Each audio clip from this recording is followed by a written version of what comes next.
Let's be real.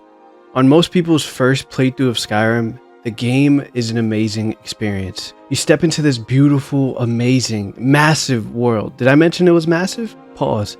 You get swept in a okay to cool story, depending on who you is. Me, I thought it was okay. You join some pretty cool factions like the Dark Brotherhood, you slay dragons, you shout at bandits so they could just smell your breath and get blown away by it. And more importantly, you become a stealth archer. And to be honest, this game is just immersive. It's fucking epic when I first played it. Hearing that soundtrack, the theme song in the main menu, oh my god, that shit is fire. And once you get locked in, the game absolutely sucks you in. Pause again. But after your first playthrough, you start thinking, what if it could have been better? What if I went to Whiterun and it could have looked more detailed? Or the characters that you come across in the game, your companions, the followers, the factions, just pretty much a lot of people who you've met had more depth. You don't really notice these things in the game because you're nitpicking or something like that. You notice them because you're locked in the game, because you're just in love with this game and this world, and now you just want to take it further. Now you want to take it another step. And that's where mods come in. I feel like a video like this is kind of a shared experience, more or less, because let's be honest, once you started modding, you're never going to stop. Once you go modded Skyrim, or just modded any game, you can't go back. Because if you can, I want to be like you. Imagining experiencing Skyrim for the first time. That would be awesome. You see, modding Skyrim is not just about fixing bugs, even though that's kind of a part of it. It's about building your version of Skyrim, your dream, however you want to play it. It could be from small quality of life tweaks in the game to massive overhauls that pretty much changed everything you play and how you play, how you look at the game. It becomes a part of how you pretty much enjoy the game. Like I said, once you go modded Skyrim, you'll never go back. So yeah, I remember the first time I saw vanilla Skyrim gameplay. And I was amazed then, and then when I finally played it a year later, I was still amazed. And coming from those times back on 360 playing Skyrim to now, I kind of got to ask myself, why did I even mod Skyrim in the first place?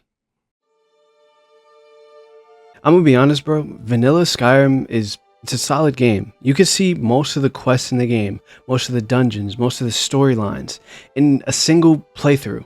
But after that, you start to notice the cracks in the game. The reused dialogue, the bland NPCs, the repetitive combat that kind of actually feels floaty. Like, I don't even feel like I'm hitting this dude right now. And then you start to think, what if I just add a few mods to make it better, you know?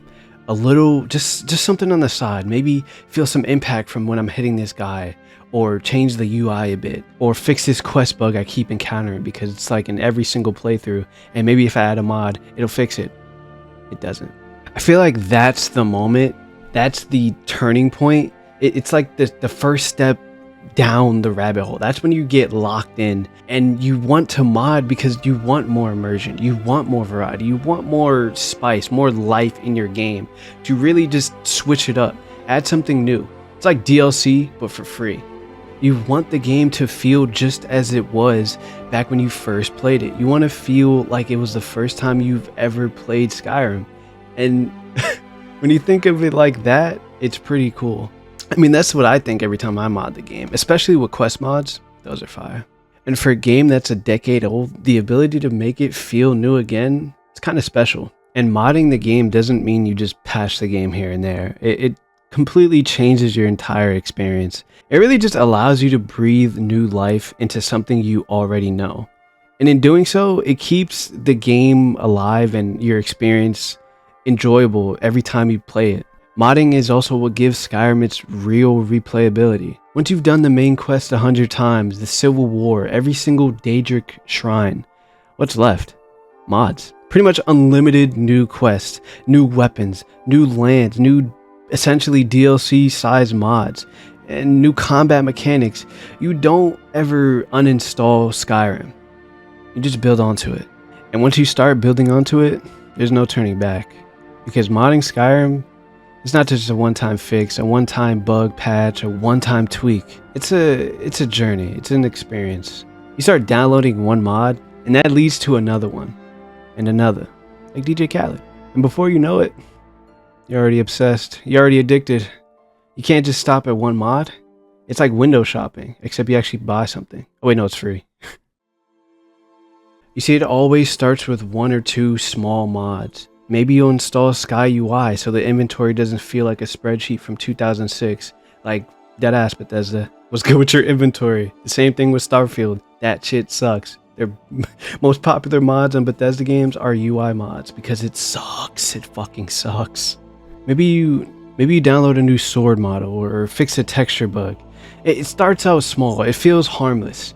But then you see a graphics overhaul. You see an EMP and you're like, oh my god, I need this in my game.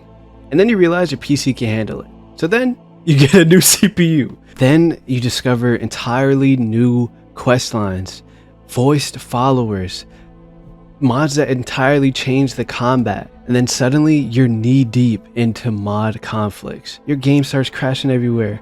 Your load order is a disaster.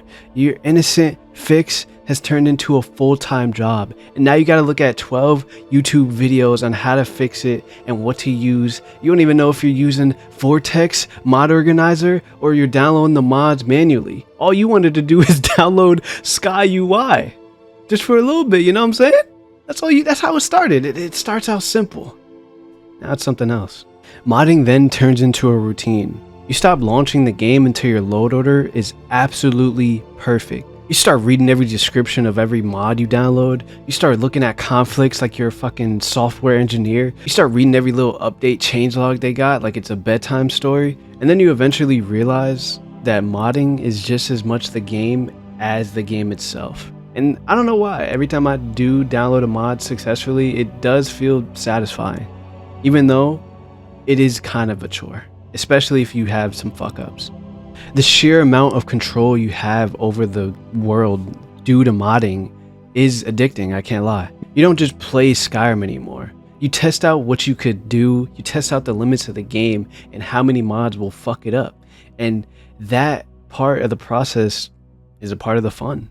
But once you cross that threshold, you downloaded a few mods and now you're feeling the groove, you're getting that vibe back. Something changes. The game stops feeling like Skyrim and it starts feeling like you're actually building something. Your mod list is growing and now you're just noticing. When you start overhauling your game like this, it stops being just Skyrim. Now it's your Skyrim. It becomes your personal game. It's your personal experience. It's what you have in your game. Maybe you added a realistic survival overhaul with hunger and weather effects. Maybe you turned it into like an anime game that has like flashy magic, custom outfits, and fucking waifu companions, just straight harem type shit. Or maybe you built a peaceful, low combat world with wildlife and immersive towns. Because when you think about it, modding Skyrim, that's kind of the point. The game bends to your will. You can do whatever you want. At this stage, your mod list is pretty much a statement. Whatever you downloaded just essentially defines the tone of the world. Whether it's gritty and immersive or completely unhinged, it's all intentional and it's all whatever you want. You become the director, the god of your own little digital world, of your Skyrim, whatever you want to call it. And what's wild is that you can take Skyrim, a game that everyone has played, and turn it into something no one else has seen. You can personalize your own mod list. There are plenty of mods and collections that pretty much change the game into its own game. Like, it's not Skyrim now, it's Dark Souls. It's not Skyrim, it's Assassin's Creed. It's whatever kind of combat. It's Sekiro. You could do pretty much whatever you want with these mods. And having your game being all modded and everything in the world and stuff like that, the weapons, the combat, the environment, things kind of start to get personal because no two modded Skyrims are the same. My modded Skyrim is going to look different from your modded Skyrim. As of right now, I only have 411 mods. Who knows? One of you has thousands. Probably not just one of you, a lot of you. Too many. I don't know how you can handle your game having 1,000 mods. I've never tried it. I will one day. It's just going to take time. I feel like your modded Skyrim becomes a reflection of who you are, kinda. Like the character you make, the mods you choose, even the armor you want to wear in the game. I feel like it all says something about you and how you want your world to feel. Some people build lore-friendly kingdoms. Some people overhaul towns like Whiterun and Solitude. They just redo the whole fucking town and it looks just as good while also being lore-friendly. It's pretty cool. Some people download 37 anime followers while spamming spells and stealth archering their way through Skyrim with just straight full Daedric armor. Some people want more home mods and cool cabins in the woods that really just gives you a nice spot or like area to relax. No two mod lists are ever the same. Even if two people use the same mods, the way they configure them, they combine them, or the way they use them in the actual game is unique. Skyrim becomes less of a game and more of a personality thing. Whatever mods you have kind of tells us who you are a little bit. It probably doesn't, I'm just being dramatic. And if personalization is the heart of Skyrim modding, then I feel like the community is the soul. Like, I feel like that's the reason the game has been kept alive for so damn long. After modding Skyrim for a while, you start to fear the words load order. You install loot, mod organizer 2, wabbajack, all these fucking terms and fucking executables and shit. You memorize the limits of the plugin. You clean your dirty mods. You spend 3 hours troubleshooting why your game crashes every single time you enter Riften. But at the end of the day, you're still gonna play the game. I feel like it's some weird kind of devotion, but once you actually figure all that shit out and actually get your game up and stable to actually run, it's kind of a deeply rewarding one. The modding community keeps this game alive, not just with mods, it's just more than that. You can actually like feel the passion and the love they put into that shit. It's kind of crazy. People will be creating these modding guides longer than actual novels, and yet somehow it's built all on the desire to make Skyrim better than it ever was for a 10-year-old game. That's pretty dedicated. It's not just about sharing the mods that they make. It's about the screenshots, the tutorials, the presets, the load orders, even like the memes and shit. Like, I feel like the Skyrim modding community is like one of the most coolest, one of the most active, the most passionate like communities on the internet. Like, when you really like think about it, it's like, whoa, they've been modding the same fucking game for like 13 years, bro. Or like 14 years. Like, it's crazy. But when you compare it to like other games and other modding communities, you realize like that Skyrim's modding community is kind of one of a kind. There's nothing like it. There's no other community like it. You see, other games have modding. Like Minecraft, it lets you change the graphics, you know, turn on RTX mode or whatever. It lets you build shit. It lets you change the game to like Pokemon and stuff. The Sims lets you create more drama through mods. It adds more hairstyles. You can add more clothes and shit to customize your Sims and add more like interactions and stuff between them. Fallout kind of lets you rebuild the wasteland through mods, you know, add more guns, more immersion, more survival modes, and kind of like it leans into the Fallout like atmosphere or whatever. But Skyrim lets you do everything. It lets you rebuild everything. I feel like it's a platform for whatever game you want it to be. You can add more role-playing features in this role-playing game. You can make it a survival game, a survival simulator, a dating simulator. You can make it a hiking simulator if you turn off fast travel. Or you can have every single thing I said all at once. It's too moddable.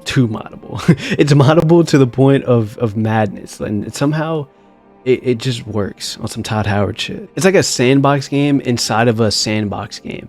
And then that's inside of another sandbox game. There's so many total conversion mods, gameplay mechanics, and cosmetic overhauls. It's fucking crazy. And yeah, I think the only community that's like comparable to this one is The Sims. And I guess Minecraft. And I know there's like a handful that I'm missing. But there are entire alternate universes and pretty much entirely new games built inside this game. Bro, I remember they made, what was it? Enderall. Enderall is its own fucking game. I've never heard of Enderall until I saw it was a Skyrim mod. And they built a whole new game inside of Skyrim. To me, that's cool as shit. And the fact that they're all on Nexus, just free, sitting there, available for you to download right now, It's just crazy to me. It's even crazier how they're trying to push paid mods and essentially rename paid mods to Creation Club. Bro, those are still mods. We just gotta pay for them. They're paid mods. Like, come on, cuz. Like, I feel like no other game has this much variety when it comes to their modding scene. Like, I feel like Skyrim isn't just moddable, it's modular. See what I did there? Like, I feel like you can just plug and play whatever mod you want and remove whatever mod you don't. And essentially just make your game into whatever you want until it doesn't feel like Skyrim anymore. So yeah, Skyrim, a game that came out in 2011. That is fucking crazy. 2011. And somehow it still feels alive to this day. Not because of the base game, but because of the passion and the chaos and the creativity of people who mod the game. If we didn't have mods, there wouldn't be as many players still playing this game to this day. The people who pretty much add more mods every single day since the game has came out. And without all those mods, without new ways to refresh the game, I don't think Skyrim would be as special and would be as relevant as it is now. So yeah, even without mods, I definitely loved Skyrim. But with mods, I'm not going back to vanilla Skyrim. I'm just not.